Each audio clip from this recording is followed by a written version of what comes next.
Greetings and welcome back to Room 303 in our Talks with Walt, as we are calling our readings through the deathbed edition of Walt Whitman's Leaves of Grass.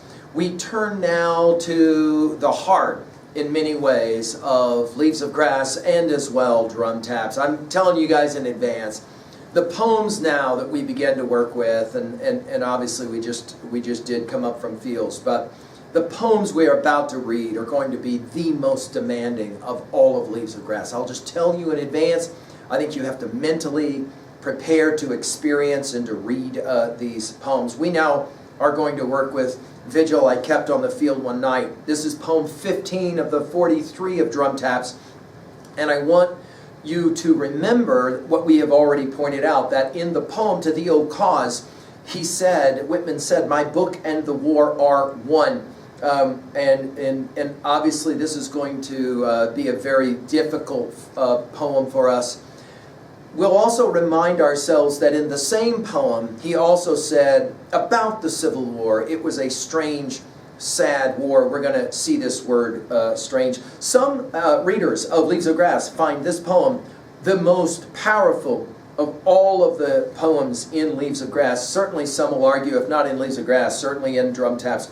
I'll leave that one to you. Now, our assumptions are that you've been following our stuff at LearnStrong.net, Talks with Walt, down the left-hand side. We've worked with all of the poems from the very first word come up to and including an introductory set of comments for Drum Taps, and then, as we said, Come Up From Fields. Now, as we have been doing, we reference our Nortons to hear that Nortons will call this superior in poetic skill to the preceding poem, Fields, with which it's closely allied. We'll see them as companion reads. This poem is a monologue, both lyrical and dramatic. It's artfully controlled, profoundly felt.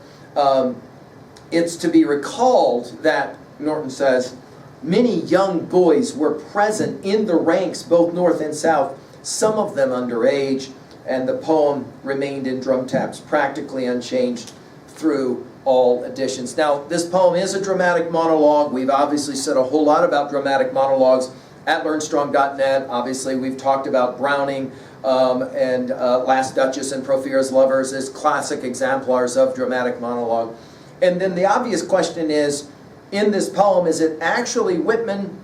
Because it's very popular among certain scholars to imagine that we're in Culpeper, Virginia with General Hapgood. Or, in fact, is this an actual father and son? Let's read the poem and then we'll exegete. Vigil strange I kept on the field one night, when you, my son and my comrade, dropped at my side that day. One look I but gave, which your dear eyes returned with a look I shall never forget. One touch of your hand to mine, O boy, reached up as you lay on the ground. Then onward I sped in the battle, the even contested battle, till late in the night, relieved, to the place at last again I made my way. Found you in death, so cold, dear comrade, found your body, son of responding kisses, never again on earth responding. Bared your face in the starlight, curious the scene, cool blew the moderate night wind. Long there, and then in vigil I stood dimly around me, the battlefield spreading, vigil wondrous and vigil sweet there in the vagrant silent night. But not a tear fell, not even a long-drawn sigh. Long I gazed, then on the earth partially reclining, set by your side, leaning my chin in my hands, passing sweet hours, immortal and mystic hours with you, dearest comrade. Not a tear, not a word. Vigil of silence, love, and death. Vigil for you, my son and my soldier, as onward silently stars aloft, eastward new ones upward stole. Vigil final for you, brave boy. I could not save you, swift was your death. I faithfully loved you and cared for you living. I think we shall surely meet again.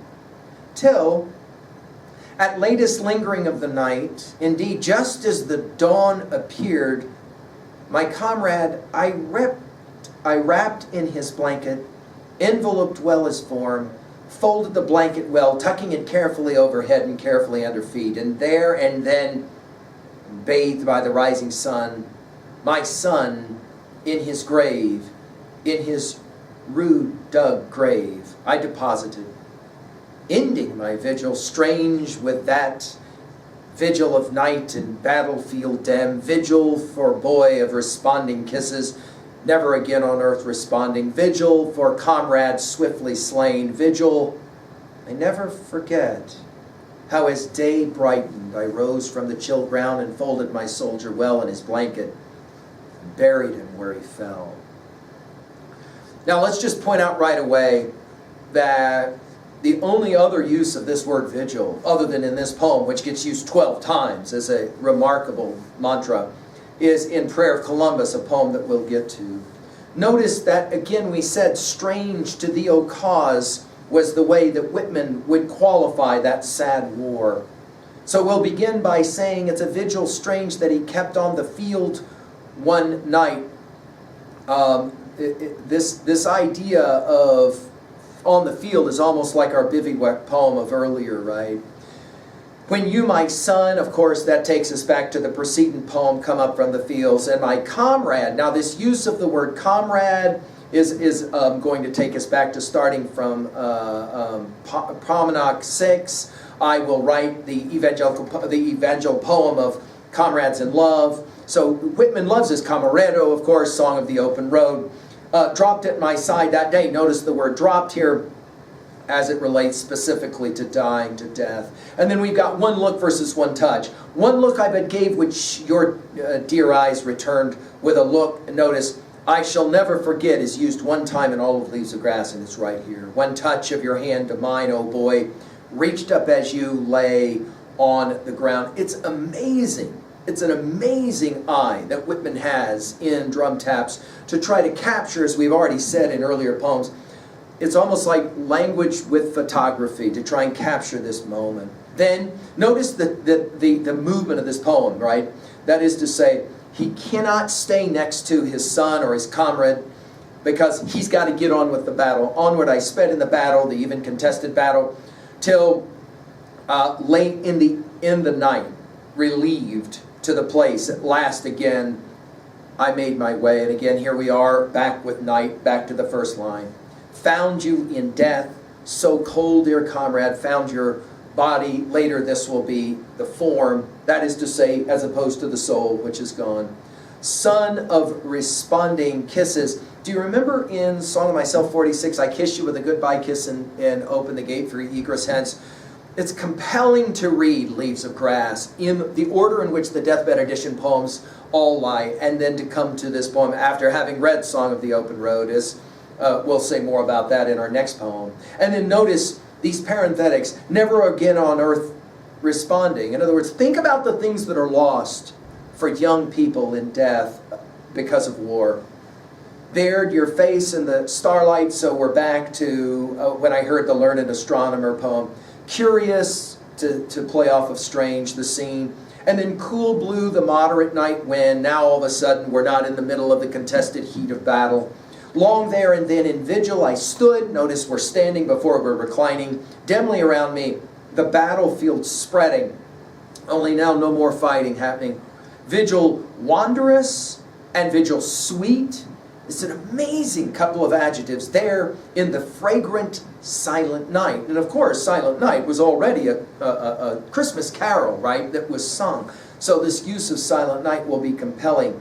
But notice, not a tear fell, not even a long-drawn sigh. Long, long I gazed. And you'll of course remember this poem from earlier, I Sit and Look Out. You'll remember that poem about looking but saying nothing. And so here we go. I gazed. Then, notice we go from till to then. Then on the earth, partially reclining. I mean, go back and look at what we said about Song of Myself, passages 3, 4, and 5. And then come back to this set of lines. It's quite remarkable. Set by your side, leaning my chin in my hands. It's an amazing eye.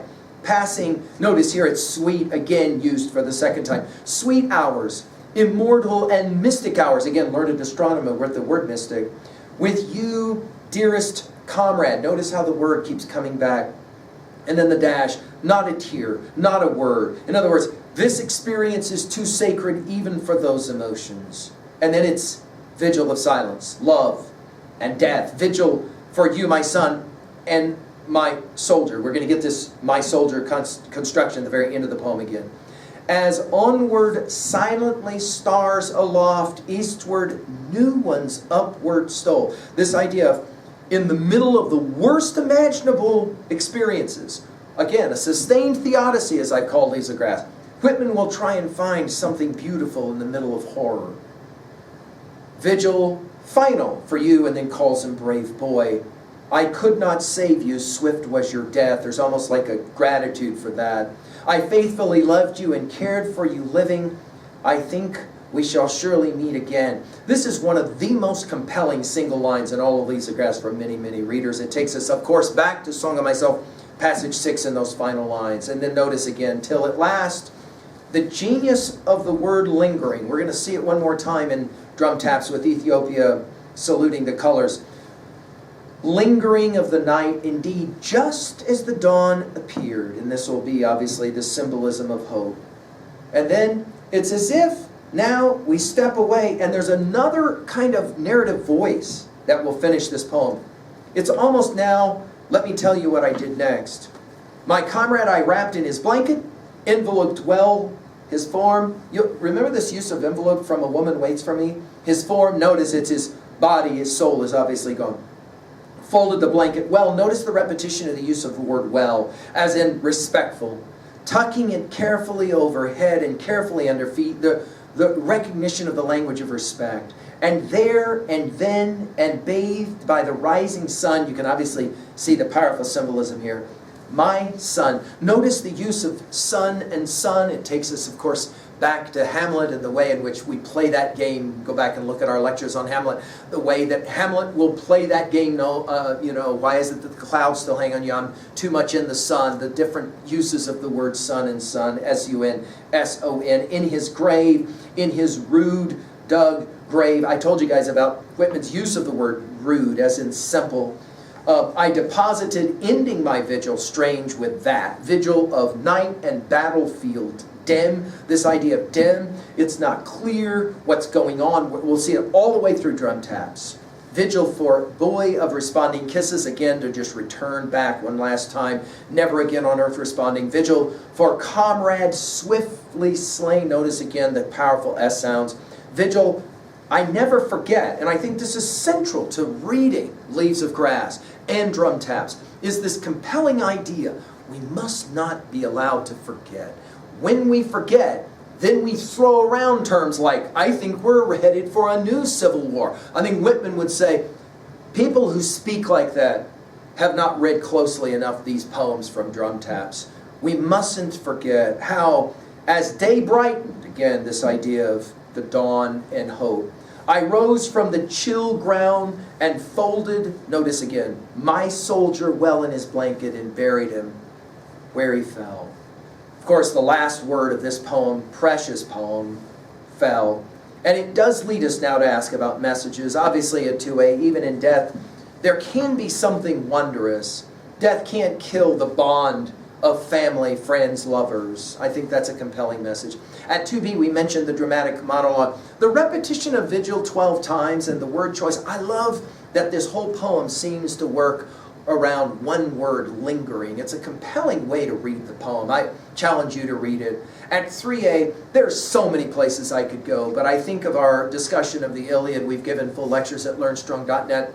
But do you remember that Achilles and Patroclus in Iliad 23, Achilles led them with a throbbing chant of sorrow, laying his man-killing hands on his great friend. I mean, it's just, to me, what Whitman is doing here is trying to somehow rediscover the compelling scene of Iliad 23. For you, what film here comes to mind or scene from a book comes to mind. Obviously, we can think about Crane's Red Badge of Courage. I mean, I would mention at 3A almost every one of now these poems will factor with some element of Crane as he's trying to capture, I think, what Whitman does poetically as well as any other writer that I'm familiar with. Obviously, Homer will be where, and Virgil will be where Whitman learned how to play the powerful poetic game that he's playing. Finally, at 3B, how can we own a poem like this? Is again, I can tell by the energy of even some of you, this is hard stuff to read. I think necessary. I think this is the stuff we should be reading as we talk about conflict resolution through war. Whitman wrote these poems for a number of reasons, and one of them is that. To ask at 3B, what is your greatest moment of sorrow? And was it wondrous? And how can we ever think about moments of great pain as being wondrous? I think Whitman's compelling us here, challenging us. Thank you.